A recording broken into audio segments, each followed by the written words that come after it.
MP board class 9th वाले सभी प्यारे भैया बहनों के लिए विज्ञान विषय का जो क्वेश्चन पेपर है वो मैं आपके लिए लेकर आया हूँ।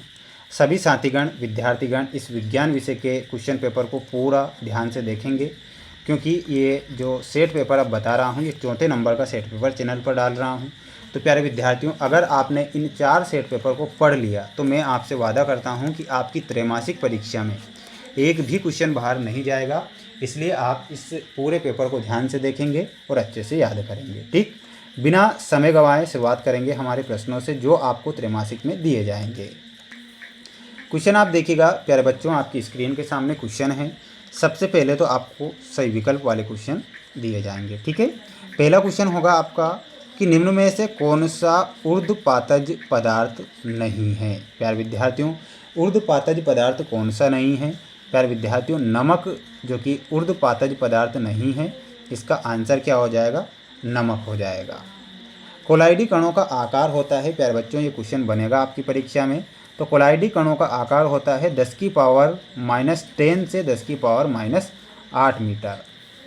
H2S अणु में कितने परमाणु विद्यमान होते हैं?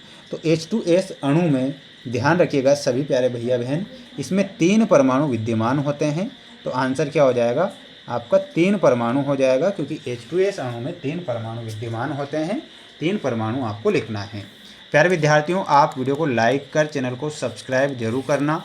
बिल्कुल आपके लिए जो मेहनत और जो प्रयास मैं कर रहा हूँ यहीं से आपका पेपर बन जाएगा, ये मेरा आपसे एक वादा है। ठीक है, देखिएगा अगला क्वेश्चन जो दिया गया है 4th नंबर में, न्यूक्लियॉन कहलाते हैं। तो प्रोटॉन तथा न्यूट्रॉन दोनों को न्यूक्लियॉन कहलाते हैं। तो यहाँ पर आपका आंसर क्या होगा?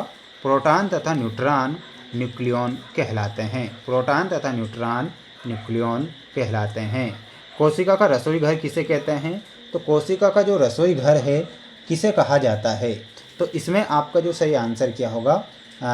माइटोकॉन्ड्रिया को, अंतः प्रद्रव्य जालिका को, क्लोरोप्लास्ट को, या फिर गोल्जी उपकरण को। तो इसका जो करेक्ट आंसर होगा वो क्या हो जाएगा? कोशिका का रसोई घर। तो यहाँ पर आपका आंसर क्या हो जाएगा?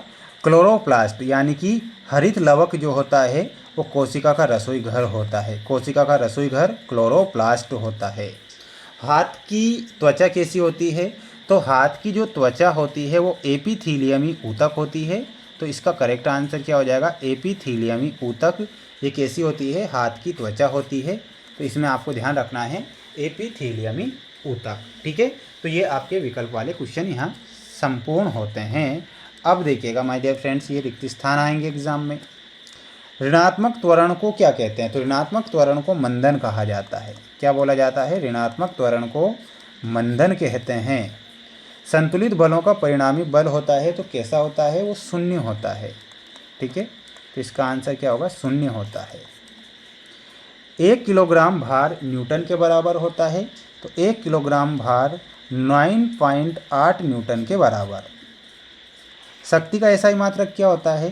तो इसमें आपको लिखना है वाट लागली, वाट। प्रतिध्वनि अवरोधक पृष्ठों से ध्वनि के कारण होती है। तो ध्वनि के परावर्तन के कारण होती है।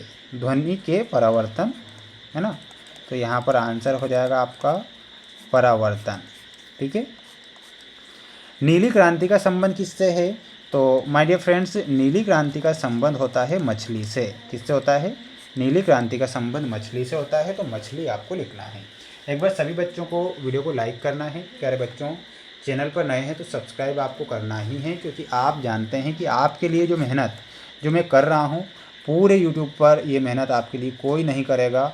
और बिल्कुल आपको पेपर की PDF भी प्रोवाइड करवाए जाएंगे। पदार्थ की अवस्थाएं अंतः परिवर्तित होती है। तो ये आपको क्या लिखना है? सत्य लिखना है। विलयन की सांद्रता उसके इकाई आयतन या विलायक में इकाई द्रव्यमान में उपस्थित विलय की मात्रा है। तो ये क्या हो जाएगा? आपका सत्य हो जाएगा। 16 U ऑक्सीजन में 16 ऑक्सीजन परमाणु होते हैं। तो ये गलत हो जाएगा। तत्वों को उनके प्रोटॉनों की संख्या के आधार पर परिभाषित किया जा सकता है। तो ये सत्य आपका हो जाएगा। पुरकिंजे ने 1831 में कोशिका में केंद्रक का पता लगाया था। तो ये गलत हो जाएगा, आपका असत्य लिखना है। ठीक है, नेक्स्ट क्वेश्चन की ओर बढ़ जाएंगे अब हम। ये अगला प्रश्न है आपका। स्वचालित वाहनों में उनके द्वारा तय की गई दूरी को प्रदर्शित करने के लिए एक यंत्र का प्रयोग किया जाता है, जिसे क्या बोला जाता है, ओडोमीटर कहते हैं। ये सत्य है, यानी कि वाहनों की दूरी को मापने के लिए किसका प्रयोग होता है, ओडोमीटर का प्रयोग वाहनों की दूरी को मापने में होता है। तो ओडोमीटर ध्यान रखना है। अब ये जोड़ी जो आप देख पा रहे हैं सभी प्यारे भैया बहन, तो बिल्कुल देख लीजिए, अच्छे से पढ़ लीजिए। बल का मात्रक क्या है, तो बल का मात्रक आप सभी बच्चे जानते हैं कि न्यूटन बल का मात्रक होगा। ऊर्जा किस प्रकार की राशि है, तो आप जानते हैं ऊर्जा एक अदिश राशि है। 20 Hz 20 हर्ट्ज से कम आवृत्ति अपश्रव्य ध्वनि कहलाती है।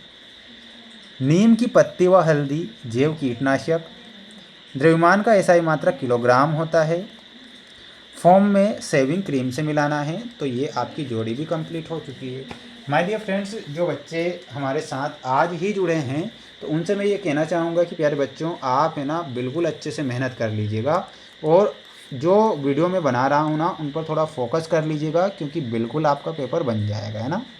अगला है परमाणुओं का वह पुंज जो आयन की तरह व्यवहार करता है उसे हम क्या कहते हैं, तो उसे बहु परमाणुक आयन कहा जाता है। क्या बोला जाता है, तो लिखना है बहु परमाणुक आयन।